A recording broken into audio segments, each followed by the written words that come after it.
So I'm talking to Kelly Saward today. Hi, Kelly.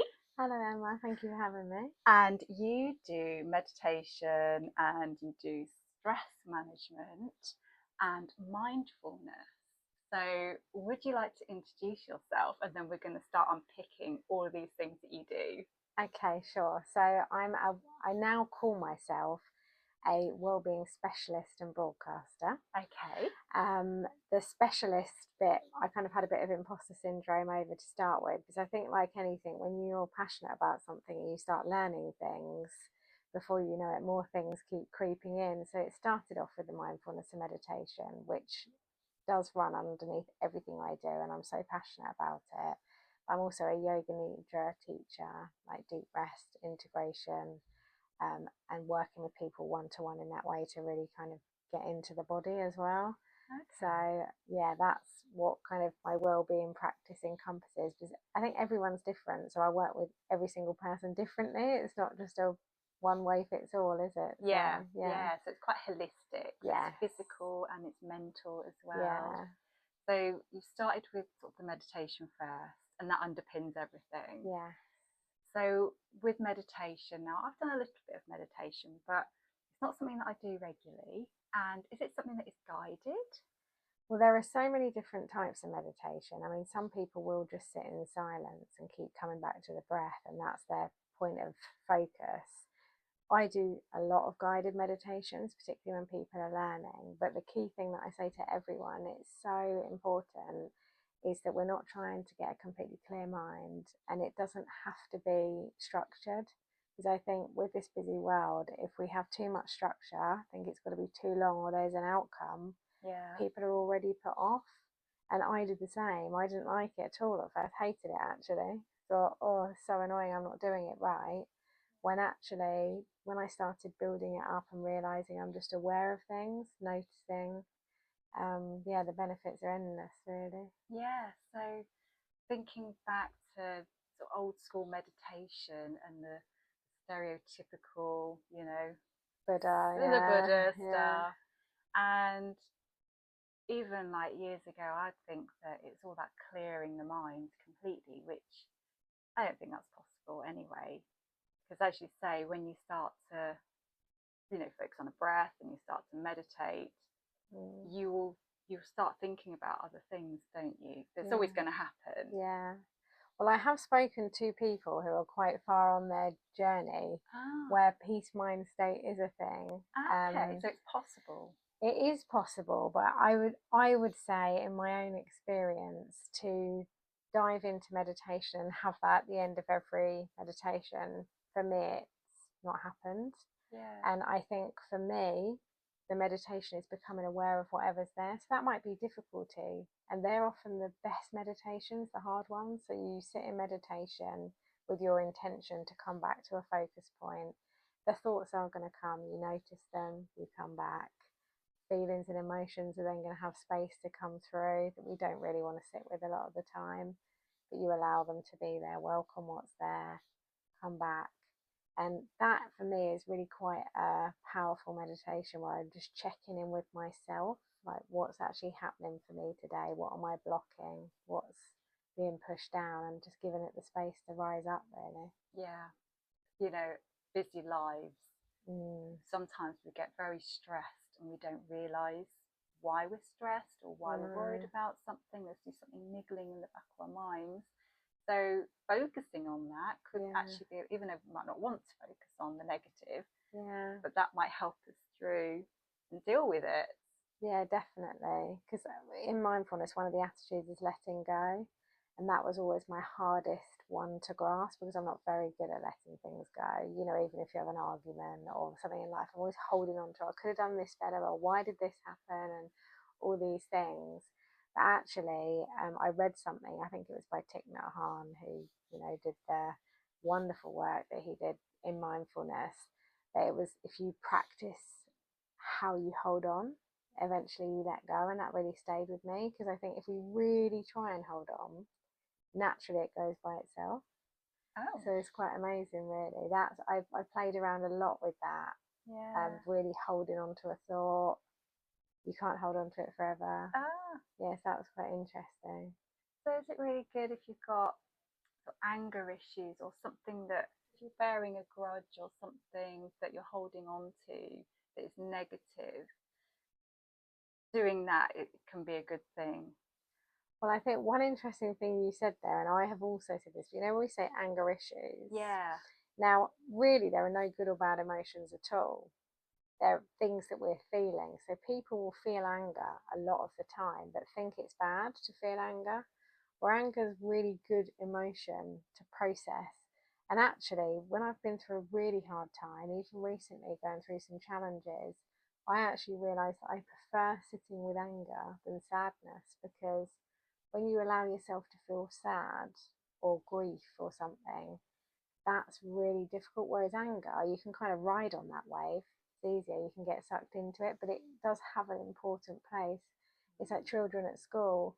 There's a lot of anger in kids at school, and then they're branded as naughty. They're not naughty, they're struggling with something. Yeah. And, when that anger shows up, it's like, okay, what's this actually trying to tell us here? What's going on for this person? What's below the anger? Yeah. And that's where all the co-meditation and the I-rest that I'm trained in is really powerful, because there's always something sat beneath something else that's really actually happening there. Yeah.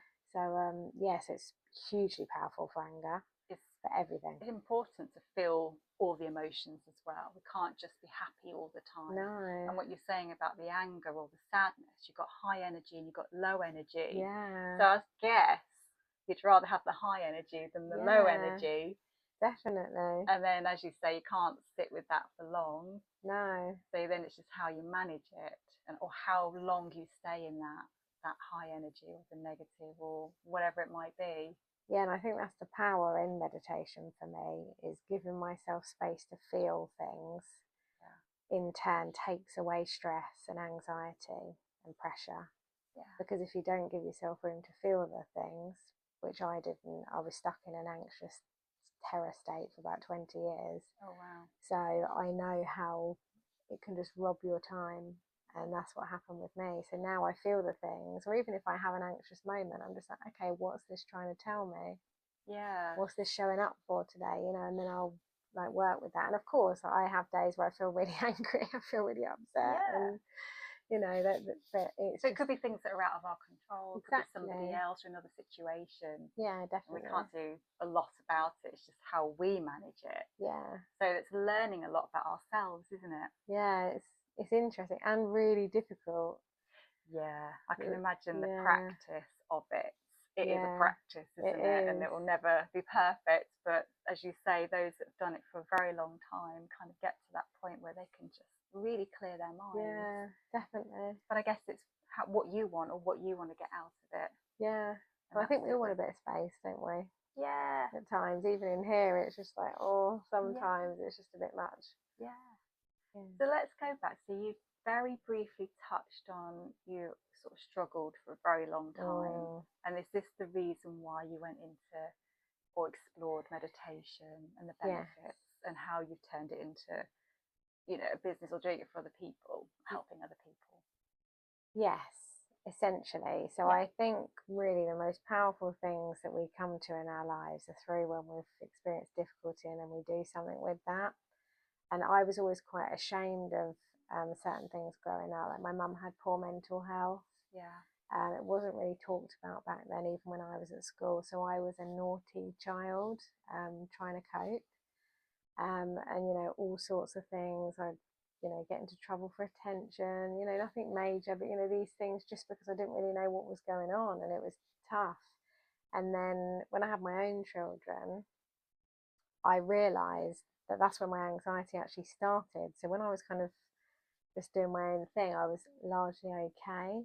But then when I had responsibility for other people, I noticed I was actually quite anxious. And I think it was fear of something happening to me or being taken away from the children and stuff like that. And it just become my coping mechanism. And health anxiety was my thing. So something would happen and I would obsess about it. So, like a pain in my chest, I'd be off. Yeah. A mark on my body. It was just relentless. And that became such a big thing that it just took over. Every day, was consumed with anxious thoughts, and it was terrifying. particularly nighttime. Absolutely hated it. And everything's heightened at night time, isn't it? Yeah, that dark of the night thing is a real thing, going isn't it? to sleep and thinking, am I going to wake up, or whatever, all those dark thoughts. It was just having time. I think when you're anxious, if you suffer with anxiety, you're a forward thinker. You project into the future, you try and control. And when you're depressed, it's the opposite, isn't it? You kind of sink back in and down and back to the past, and it's polar opposite. So I was always in the daytime sort of thriving, smiling on the outside, being in control of everything, planning and not really being present with anything, just getting to the next thing. And then at night time, it was this, oh gosh, I've got nothing to do. So I would sit with this fear. And I realised that I was almost addicted to being anxious to cope, because I didn't want to get to the thing underneath the anxiety, like we said about the anger. But I've always written since I was very little. And when my mum was unwell, I would write to my kind of just journal. It wasn't called journaling then. I just write stuff down, and because I had no one to talk to. Or and a diary, or that kind of thing. Because I was in, when you're embarrassed and you sit in shame about how you feel. So I would write it, burn it, write it, burn it. And now it's really interesting in the kind of spiritual groups and networks and things I'm in. That's real ritual. That's all part of it. So I think I was doing that anyway, but not knowing what it was, why you're doing it. The burning of it is just the letting go, the releasing. So that was always powerful. And when I reached breaking point this time, that's what I started doing again, sort of really writing a lot out. Which led me to write my book in the end. But and the mindfulness and meditation, I started learning that for myself probably about 10 years ago. I did the 8-week course, decided I didn't like it and that there was no point. And then something happened and I came back to it again, did another 8-week course. Then I started to latch on to, okay, I could get this. There was this guy on the Calm app who said, Jeff Warren, I think his name is, said, you've just got to notice what you notice. And I was thinking, okay, I can definitely just notice something. And actually, when I work with children now in after school clubs, I'll always go to that. I won't be saying meditation or awareness. I'll just say, notice what you notice. And then some of these words can be quite off-putting, or they'll have connotations attached, like the meditation. And sometimes it's difficult to win people round as well. If they think of the stereotypical what meditation is, and actually no, it's not that. So renaming it is can be a positive thing. I think it takes the pressure off. I mean, I think the first time I ever did any sort of meditation or guided meditation, I think it was a sound bath. And I always felt like I've got what I call an ADHD brain. I'm not diagnosed with anything, but my brain doesn't switch off. I've got all these typical things going on where one part of my brain's talking and then the other part, and I don't know which one I'm listening to. And I was worried that I wouldn't be able to do that. I wouldn't be able to switch off. But is it just focusing on one thing? Well, the thing is, I think even for you, Emma, sharing that, you don't have to switch off to meditate. You just really need to set an intention that you're going to spend 2 minutes being with whatever's going on for you. So it could be that, you come and sit here and you think, okay, I'm going to just be here for 2 minutes. Now, thoughts will come into your mind. That's fine. Notice them. Come back to your focus point. That might be your breathing. It might just be staring at your knee. It can be anything. If you don't feel comfortable closing your eyes, you don't have to do that either. So it's just noticing, coming back to what you've chosen as your focus. Another thought will come, bring it back. Another thought will come, bring it back. And to start with, like initially, that's all it is. And you think, I'm not going to get anything from this, because we're such a results-driven culture. People want outcomes and results, particularly businesses and things like that. So to present something like mindfulness is viewed as a waste of time, when it's not at all. Because when we take these moments and share just, 5 minutes with ourselves that we're happy to give to other people, or scrolling on our phone every single day, the benefits are endless, because gradually the anxiety, the stress, the pressure, they just fall away by themselves. So that's what you eventually get if you're prepared to just be patient and not put any pressure on what it's going to look like. So a meditation could literally be 1 minute of pausing, arriving where you are, and just tapping into your senses. Notice what you hear, what you can see, how warm is your body, how do your feet feel on the ground, can you feel your breathing? And that's it. And most people don't even know how to take a deep breath, which blew my mind, because if you ask someone to take a deep breath into their body, everyone holds everything in. But when you actually breathe in, your tummy goes out. So even that in itself, if we can just learn to breathe effectively, that's amazing. They should be doing this in schools, in my opinion. You know, children should arrive at their desks, and the first thing they should do is get them to actually arrive, because they're all up here. They've been running around. They need to really just notice where they feel their breath, feel their feet on the ground before they even start the day. That would be a game changer. I think you should start a campaign. You can help me with it. You said you did after school clubs. Is this something that you do as well? You work with children as well? So that has its challenges though, because it's always better if you've got a teacher in play, really, because the children just, you know, they just want to blow off steam, don't they? You can't blame them. Physically. But it's that holistic approach, isn't it? The mental and the physical. So we kind of just look at children and think, oh, it's okay, they're children. But then when they're struggling with their emotions and everything else that's going on, their brains haven't developed. And we expect so much from them. Sit still. And they can't sit still. And it's not even natural for them to sit still. You're right, it's not. And even with that, with the children, really they just need to notice what's going on. You know, just be aware of a few things, you know, and their emotions. A lot of the work I will do with children will be bringing a lot of colour in and exploration of feelings, and we move around. And it's a bit like the mood meter, isn't it? So the high energy, the reds and the greens, is it? And then the blues and the yellows, the low energies. I think there's lots of different. There are different lots of models. And models, I use a lot of that for my daughter, where as you say, they need to recognise it, and that makes it easier. So it's not about just not feeling those emotions, it's just recognising those emotions. I work through the chakra colour system, really, because I'm a Reiki practitioner as well. So I think, you know, when you understand the energy sensitive, like where confidence might sit, or self-worth or communication, it's really interesting what colours children will go to depending on what might be blocked in their body. So they're drawn to those colours naturally. Or you might need them, you know, you might need to wear blue, or I don't know. So it could be a colour that you wear, it could be something for a teddy bear that they want to hold, it's that particular colour. There's so many different things that are accessible for us to just understand what's going on for us. You work with adults and with children.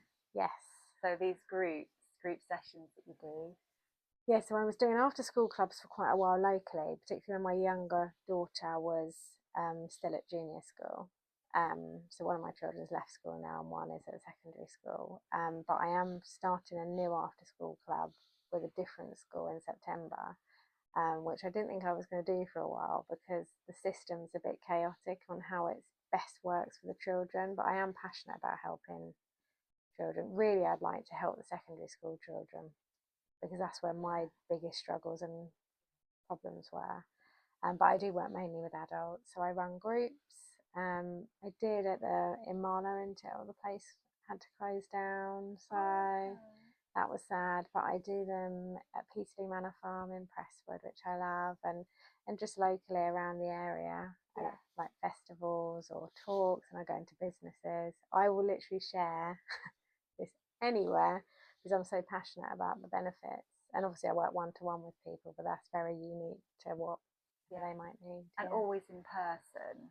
Well, I did do a lot of online, particularly with COVID times. Everyone had to adapt, didn't we? And I met fantastic people online. Actually, without that, I think my network wouldn't even be what it is now. So I'm really grateful for that. But I'll work in anywhere. I do like to be in person, just for an energy point of view. I think it feels nice. So yeah. You find different locations, or I'll go anywhere. Go anywhere. Yeah. And do you get new people that come along, people that are curious? Yeah. Do you get people that have no idea, and they just want to know what's going on, how to meditate, what it's all about? Yeah, I think it's so different, because I mean, I'll have people that will come to me that one-to-one that might want to book in for a block of sessions, for example, and that might not be right. But some people only need one to understand, and then other people I've had stay with me for like over a year, weekly. And then even with the classes, it's what people need and just listening to their body. And I think that's the most important thing. My intention when I work with anyone in any way is for them to just be able to show up exactly as they are with whatever's going on and safely feel that. Yeah. That's it. So they have to feel safe in that group as well. Yeah. But then do you find that some people prefer to be with a group, with other people, Yeah, that support definitely. and guided rather than being left alone? 100%. I know for myself, if you said, right, just go and take 5 minutes, I would sit there and scroll. Yeah. But if I was in a situation, right, lie down, close your eyes if you want, let's start, and it's guided. Yes. I would do it. I love being in a group. I love being with people. So even though I meditate a lot on my own, there is a lot of power in sitting with a group of people. And I just love community and connection. So for me, group work is just wonderful. Yeah, I did do some meditation a couple of weeks ago at a festival, actually, and lots of things were going on around us. There was music going on. There was people walking around, and we just were in one tent, like an open tent, and this group of us all just lying there, and it worked, and I felt so refreshed afterwards. And the other thing that I did do that day was forest bathing. So is this something that you probably may not teach or do, but you've obviously I have once, I have definitely done it myself. And once I did sit with a group of people, and I wouldn't say I led it, we kind of loosely just went, but there's so much power in nature. Yeah. And just to lay in that environment, earthing, grounding, energy from the trees. I mean, it's proven that in 20 minutes in nature, or like woodland or something like that, it reduces depression better than medication. Yeah. It's amazing.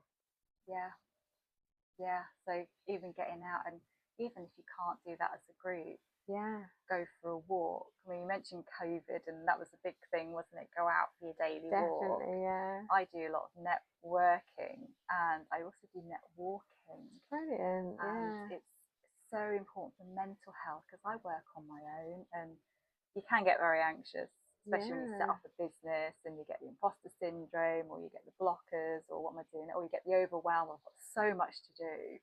So it's just, let's just take ourselves away from that situation and be in a group with other people that are also in that situation.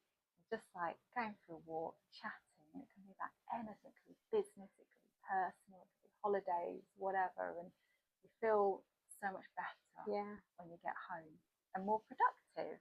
Yeah, because it creates that kind of space for new things to come in, doesn't it? Yeah. And I think, that's brilliant that you're creating that space for people. I've done a few walk and talks with people before. I mean, it's weather dependent sometimes, but I think, it's amazing to just get moving and get creative and get talking like you're doing. So that's brilliant. Yeah, absolutely. Absolutely. So you've written a book. Let's talk about your book. Yeah. Why not? Let's just talk about it. Talk about the book. Desperate to be Loved. When did you write that? It's an actual book. It's not even an ebook. Yeah, Got it in front of me here. Yeah. So it you can have a look. So it's on Audible as well. So I recorded it. I think with me doing a lot of meditations and things like that. Yeah. A few people asked me if I'd record it.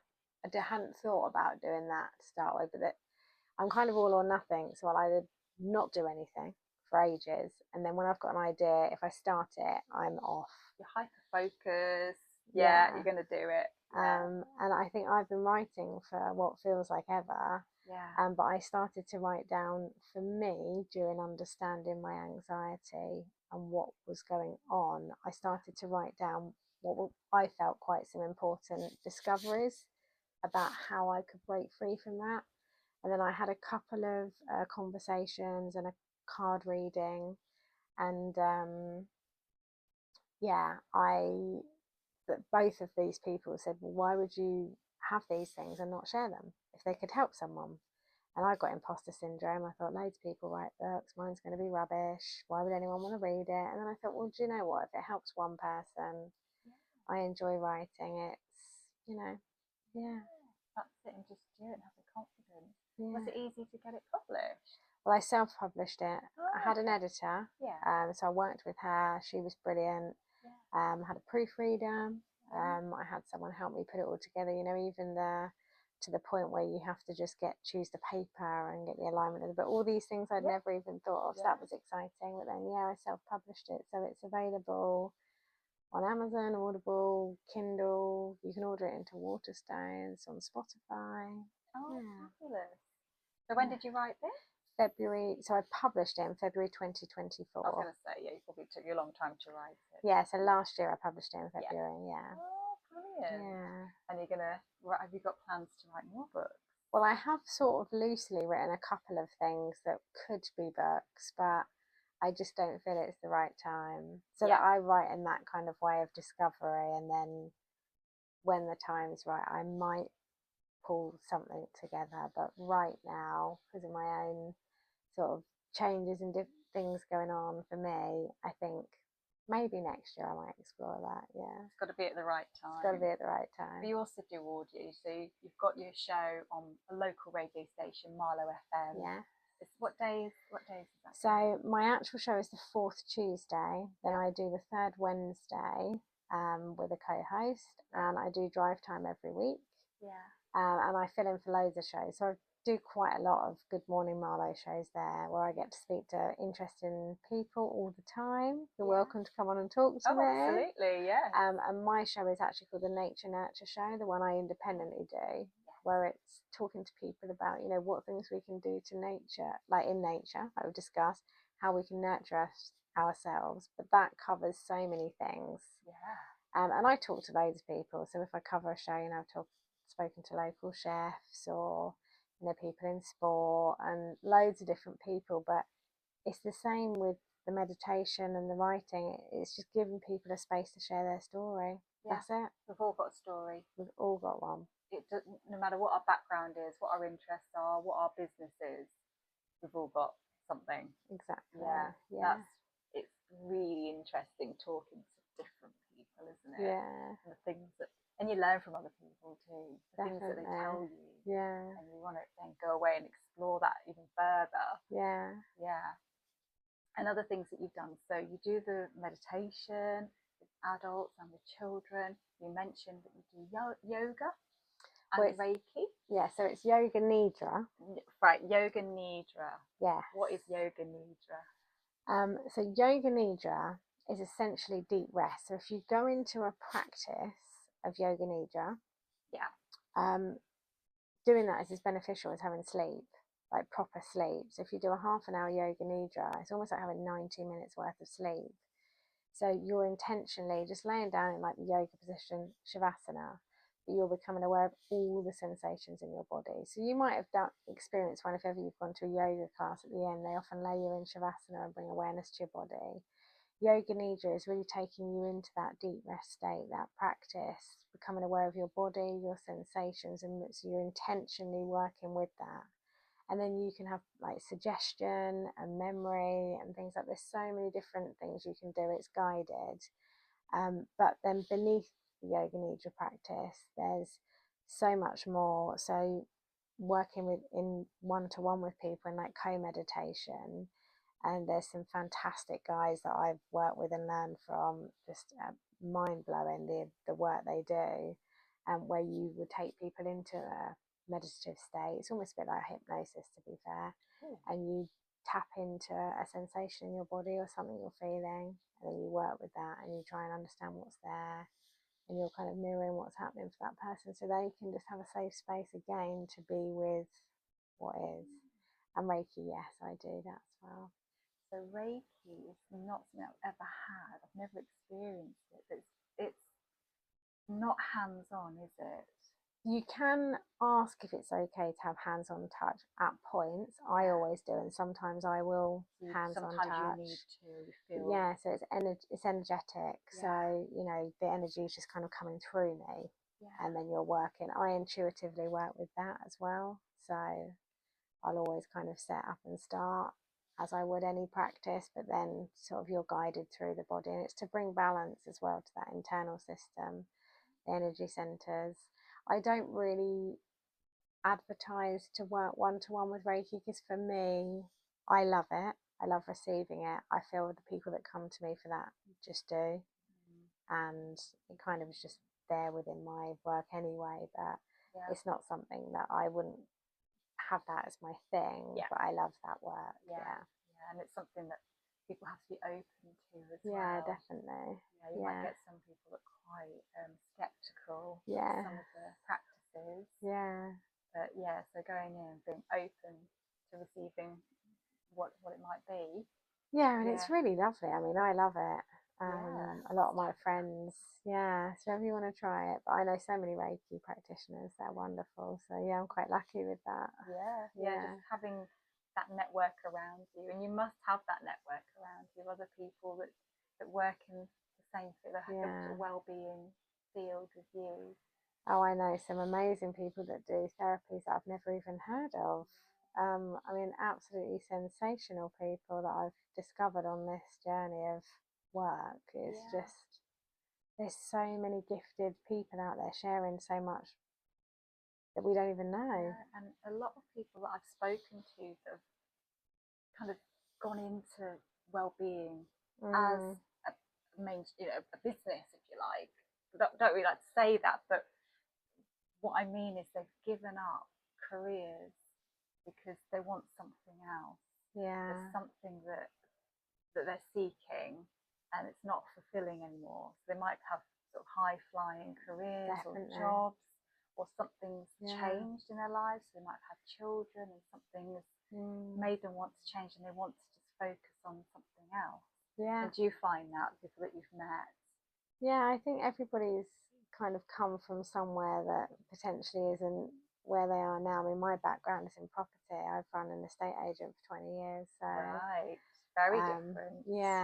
And I love the people. It's always been the people part of the work, the meeting people, going out. I do like looking around houses as well, but the more kind of advanced I got, that wasn't really my job. It was kind of management and people. Again, it's the people that bring me the joy, and finding those connections and making a difference. And I think because I struggled so much, to hopefully enable people to find their confidence to share their story and release a bit of that is important. It must be so beneficial. And do you get a lot of feedback, a lot of positive feedback from people? I do. I am really grateful, though I do welcome if people don't like it. That's fine, because I've sat in a corporate environment sharing meditation, and you will have people there that I can tell wish they weren't there. Is that because it's not that they've been made to be, but because they're in that environment?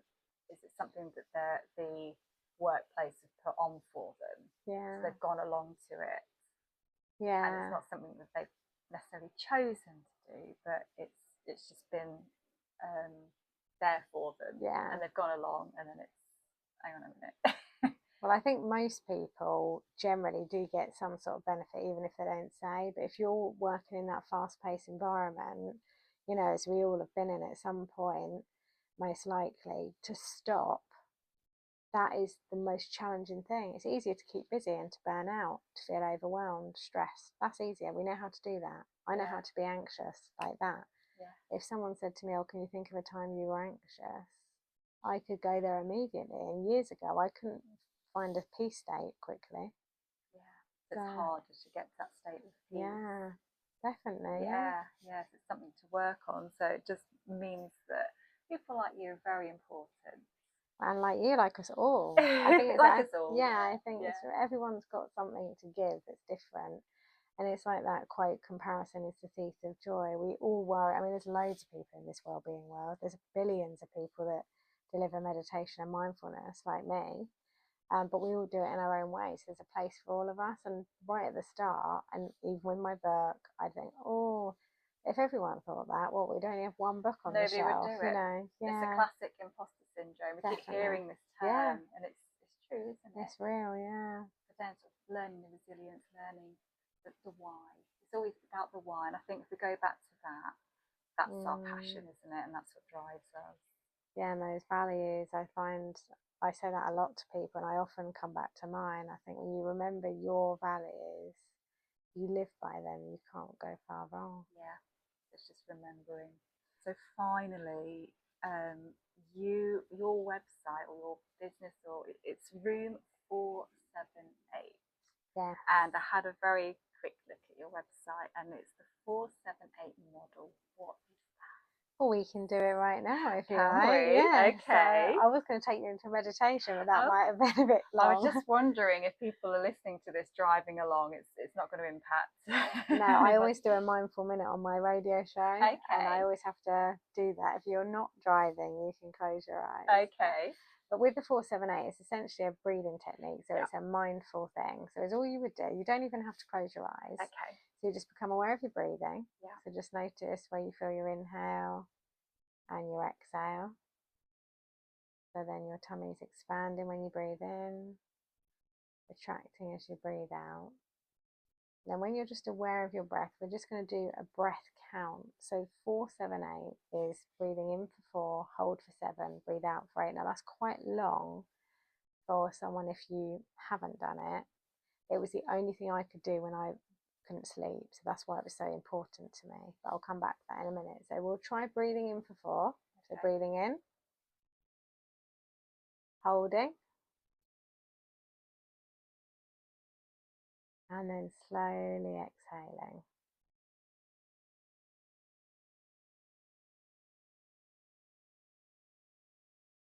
There we go. Wow. That's quite long, but if you were to do that on your own, I would say, like if I work with children, I'd say kind of breathe in for 4, hold for 2, breathe out for 4. Yeah, a bit more. You want a manageable For the children. Yeah. But the intention behind the Room 478 was that whether it's online, in person, in businesses, one-to-one, I just wanted to create a room or a space where people could just come as they are. And yeah, that breathing technique was really important to me at the time. Something to practice. Yeah. So that's where we can find you then. Yes, room478.co.uk or .com. And you're on Instagram? Instagram is room_478. I don't really use Facebook that much. Yeah. Probably should, but I don't like the word should either. So I But could if I wanted to. It's where we focus, where we choose to focus, I would say. Yeah, so Instagram on my website is the main thing, and details about anything I do, classes or how to keep in touch about coming on the radio. It's all on there. And so a podcast, you do podcasts. Yeah, I do my own podcast. So we've done 3 series, the Lose Your Mind podcast. Me and a colleague of mine, we've been working together for about 4 years, and we just sort of dive into mindfulness really. So that you can access via my website as well. I've had a quick listen. Yeah. So yeah, I've loved doing that. We're going to do another series probably the end of this year. It's just finding the time. So I'm really grateful to you for letting me come and spend some time with you today. You're welcome. Thank you, Emma. Thank you for coming over and talking to me. Thank you so much. Thank you so much. Yeah, no, it's been lovely. Brilliant. Thank you.